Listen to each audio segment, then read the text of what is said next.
नमस्कार साथियों। आपका रोजगार आईटीआई अवधेश में स्वागत है। साथियों, आज की क्लास में हम बात करने वाले हैं नेवी पैटर्न पे। मेरे भाई, आपको हम यहाँ पर प्रश्न हल करा रहे हैं ITI first year electrician trade theory. इसके पहले साथियों, आपको पता ही है कि 8 क्लास हमने जो है ऑलरेडी आपको कंप्लीट करा दिया है। जो भी भाई बंधु ऐसे हों जो पिछली क्लास को न देख पाए हों, आप जो है चैनल के प्लेलिस्ट में जाकर जो है वहां से क्लास देख सकते हैं। तो आइए साथियों, क्लास को स्टार्ट करते हैं। आपको मैं बता दूं साथियों, यहाँ पर जो है 15 जून तक जो है मैं आपको निमी पैटर्न पे आधारित जितने भी प्रश्न है सभी को यहाँ पर कंप्लीट कराने के बाद आपको हम प्रीवियस ईयर का पेपर हल कराने वाले हैं साथियों, है ना।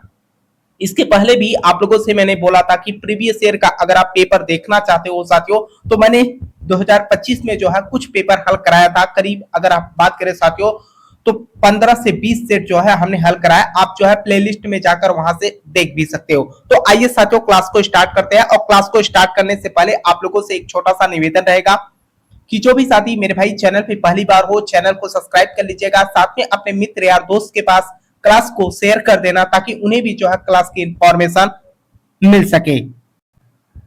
देखिए साथियों, यहाँ पर जो है आज की क्लास में पहला प्रश्न क्या कर रखा है कि प्रतिरोध का क्या नाम है। अगर हम इस प्रतिरोध की बात करते हैं कि ये कौन सा प्रतिरोध है, उसके बारे में जो है आपसे पूछ रखा है। अगर मैं बात करूं साथियों, तो इस प्रतिरोध में हम क्या करते हैं, तार बंधे हुए प्रतिरोध का जो है उपयोग करते हैं। कहने का मतलब इसमें जो है तार को जो है लपेट दिया जाता है। तो यहाँ पर अगर हम देखें तो ऑप्शन में देखिए आपका जो है कह रखा है कि धातु फिल्म प्रतिरोध या तार बंधे हुए प्रतिरोध। तो ये जो है आपका आंसर क्या हो जाएगा, तार बंधे हुए प्रतिरोध। तो आंसर आपका यहाँ पर क्या बी बन जाएगा।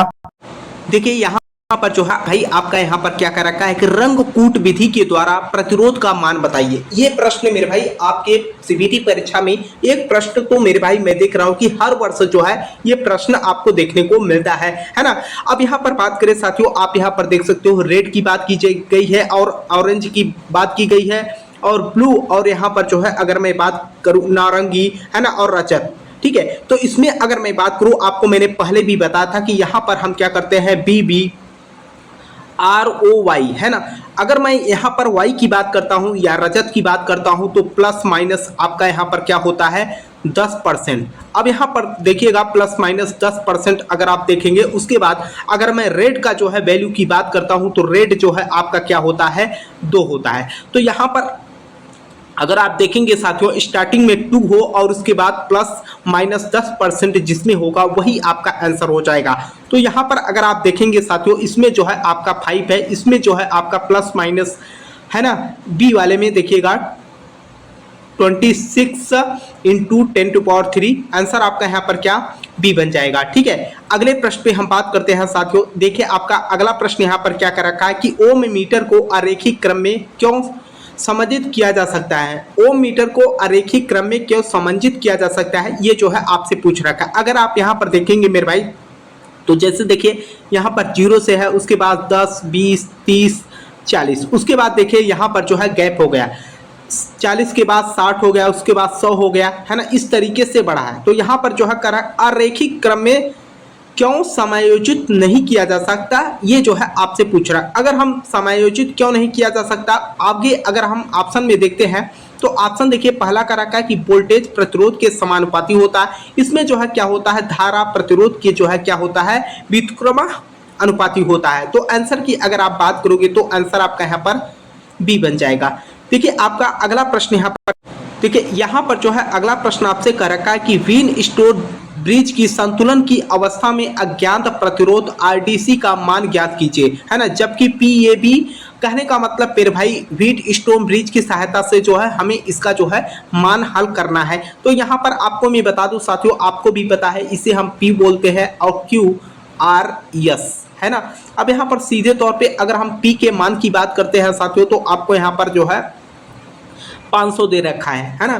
बाकी अगर मैं यहाँ पर Q की बात करता हूँ, तो आप देख सकते हैं 300 है ना। तो यहाँ पर हम कह सकते हैं 500 बटे आपका, या हम कहें फार्मूला जो आपका होता है P/Q बटे R इंटू यस होता है ना। इसी फार्मूले पे आप मान रख के मेरे भाई यहाँ पर यस का मान जो है निकाल सकते हैं। ठीक है, अब यहाँ पर हम हल करके आपको दिखा भी देते हैं। अब देखिएगा 500 बटे 300, है ना। अब यहाँ पर बराबर आपका क्या हो जाएगा 15 बटे हमको जो है यहाँ पर मान RDC का जो है निकालना है, ठीक है, DC। अब यहाँ पर देखिएगा 2 जीरो से 2 जीरो कट जाएगा, ठीक है, 5 तिहाई 15, 3 त्रिका 9, तो यहाँ पर ऑप्शन में देखिएगा तो आपका 9 ओम आएगा। तो आंसर आपका यहाँ पर क्या बी बन जाएगा। आइए अगले प्रश्न पे हम बात करते हैं। देखिए आपका अगला प्रश्न यहाँ पर क्या कर रखा है, किस पदार्थ में ऋणात्मक तापमान गुणांक का गुण होता है। किस पदार्थ में जो है ऋणात्मक तापमान गुणांक का जो है गुण पाया जाता है। अगर मैं यूरेका की बात करता हूं या तांबा की बात करता हूं या मैग्नीशियम की बात करता हूं, ये सभी क्या है आपके चालक हैं, लेकिन आपका अभ्रक जो है अर्धचालक में आता है। तो आंसर आपका यहाँ पर क्या ए बन जाएगा। देखिए आपका अगला प्रश्न यहाँ पर क्या कर रखा है, अगर हम अगले प्रश्न की यहाँ पर बात करते हैं तो कह रखा है कि ओम के नियम से संबंधित विद्युत राशियां कौन सी है। ओम के नियम से संबंधित विद्युत राशियां कौन सी है, ये जो है आपसे पूछ रखा है। अगर हम विद्युत राशियां की बात करते हैं साथियों, तो यहाँ पर जो है आपका देखिए पहला कर रखा है यहाँ पर धारा, प्रतिरोध एवं शक्ति। शक्ति नहीं होता, ठीक है, धारा, वोल्टेज और प्रतिरोधकता ये भी नहीं होता है ना, क्योंकि आपको भी पता है मेरे भाई ओम का नियम V बराबर IR होता है, ठीक है। तो यहाँ पर अगर मैं देखूं तो धारा, वोल्टेज और प्रतिरोध, तो आंसर आपका यहाँ पर क्या सी बन जाएगा। आइए अगले प्रश्न पे बात करते हैं साथियों।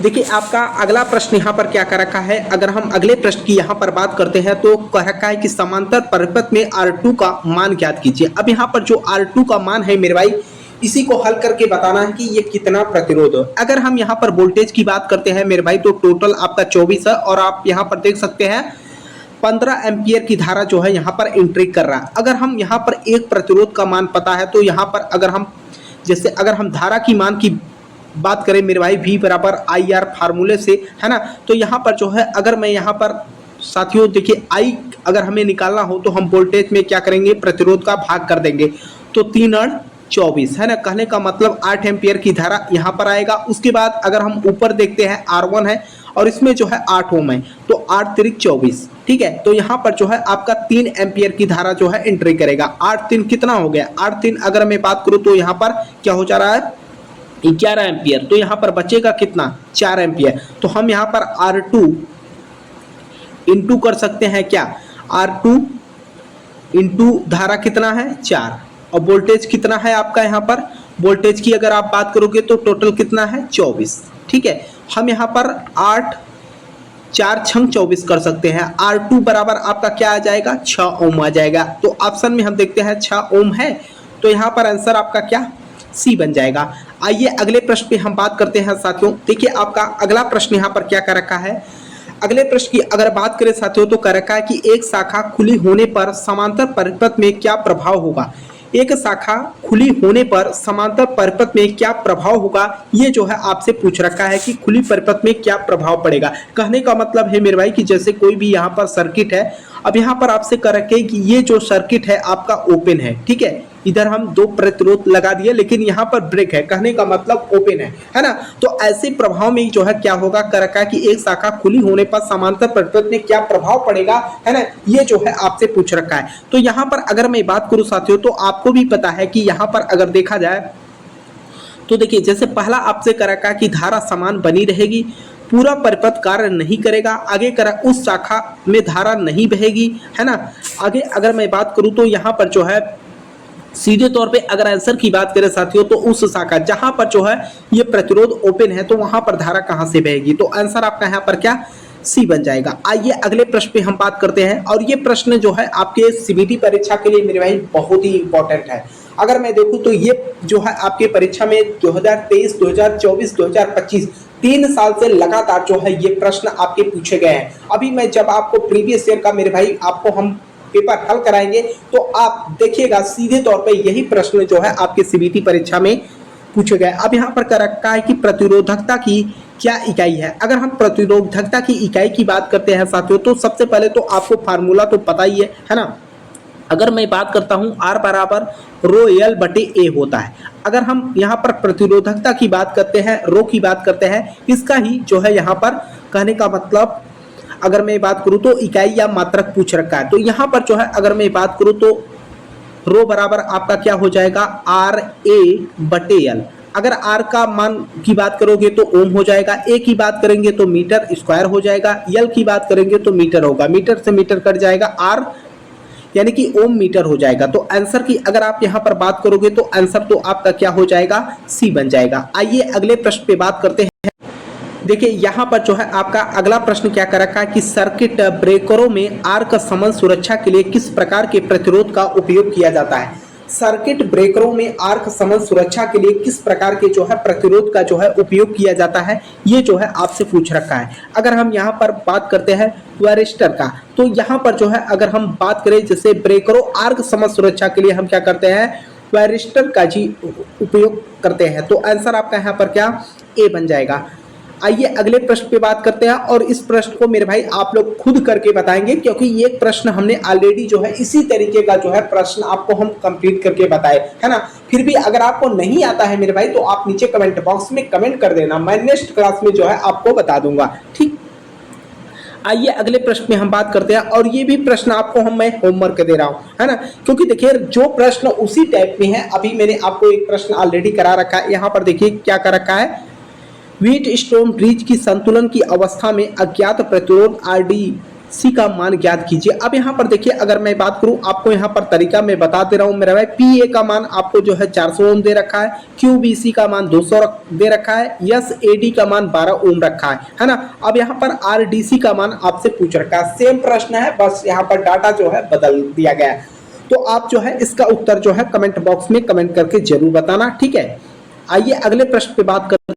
देखिए यहाँ पर जो है अगला प्रश्न आपका क्या कर रखा है कि वोल्ट मीटर भी का पाठ्यांक बताइए। वोल्ट मीटर भी का जो है आपसे पाठ्यांक पूछ रखा है मेरे भाई। अगर यहाँ पर वोल्ट मीटर की मैं बात करूँ या कितने वोल्टेज है, तो यहाँ पर 18 वोल्ट है, और यहाँ पर इसका जो है मान पूछ रखा है, जितना ये होगा मेरे भाई उतना ही ये होगा है ना वोल्ट। तो आंसर अगर आप बात करोगे तो यहाँ पर क्या हो जाएगा, 18 वोल्ट। तो आंसर आपका यहाँ पर डी बन जाएगा। आइए अगले प्रश्न पे हम बात करते हैं। अगर हम अगले प्रश्न की यहाँ पर बात करते हैं साथियों, देखिए यहाँ पर जो है क्या कर रखा है कि श्रेणी परिपथ का क्या उपयोग है। अगर हम श्रेणी परिपथ की बात करते हैं मेरे भाई, तो इसका उपयोग कहाँ किया जाता है और क्यों किया जाता है। अब यहाँ पर देखिएगा सीधे तौर पे अगर देखें तो यहाँ पर आपसे कर रखा है कि वोल्ट मीटर संयोजन या घरों में जो है प्रकाशीय परिपथ के लिए, अमीटर में संक प्रतिरोध के लिए। आगे आपसे यहाँ पर कर रखा है कि वोल्ट मीटर का मल्टीप्लायर प्रतिरोध से। तो यहाँ पर अगर मैं बात करूं साथियों, तो सीधे तौर पे अगर हम देखें तो ये जो है आपका क्या हो जाएगा, वोल्ट मीटर है ना मल्टीप्लायर प्रतिरोध से। तो आंसर आपका यहाँ पर क्या, डी बन जाएगा। आइए अगले प्रश्न पे हम बात करते हैं। अगर हम अगले प्रश्न की यहाँ पर बात करें तो कर रखा है कि श्रेणी परिपथ में खुले हुए प्रतिरोध पर क्या प्रभाव है। श्रेणी परिपथ में खुले हुए प्रतिरोध पर क्या प्रभाव है, क्या प्रभाव है, ये जो है आपसे पूछ रखा है। अगर हम प्रभाव की बात करते हैं, जैसे श्रेणी परिपथ जो खुला हुआ है उसका जो है यहाँ पर वैल्यू पूछ रखा है कि यानी कि प्रतिरोध पर जो है क्या प्रभाव पड़ेगा। तो देखिए अगर मैं बात करूं तो पहला आपसे ऑप्शन में कर रखा है कि खुले प्रतिरोध में जो है कोई प्रभाव नहीं होगा। आगे कर रखा है खुले प्रतिरोध में से पूर्ण परिपथ धारा बहेगी। आगे अगर यहाँ पर हम बात करें साथियों, तो आगे आपसे क्या कर रखा है कि खुले प्रतिरोध के दोनों ओर कुल आपूर्ति जो है वोल्टेज क्या होगा, शो करेगा, यानी कि दिखेगा, है ना। तो अगर मैं आंसर की बात करूं साथियों, खुले प्रतिरोध के दोनों ओर कुल आपूर्ति वोल्टेज क्या होगा, दिखेगा। तो आंसर आपका यहाँ पर क्या, सी बन जाएगा।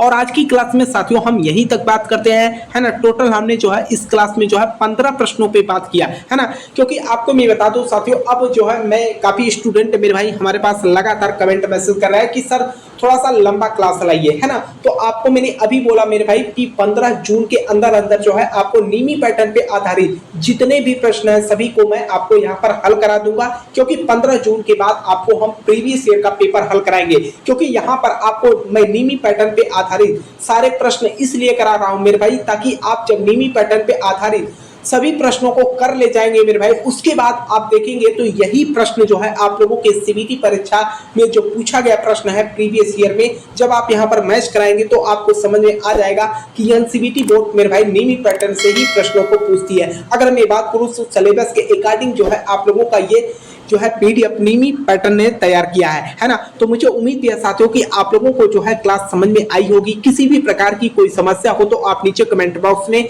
कमेंट कर देना ताकि मैं आप लोगों की हेल्प कर सकूं, ठीक है। बाकी साथियों आप लोग जो है अपने मित्र यार दोस्त के पास जो है क्लास को शेयर भी कर देना ताकि क्लास की इंफॉर्मेशन उन्हें भी मिल सके। तब तक के लिए आपसे साथियों मिलते हैं नेक्स्ट क्लास में, तब तक के लिए जय हिंद जय भारत।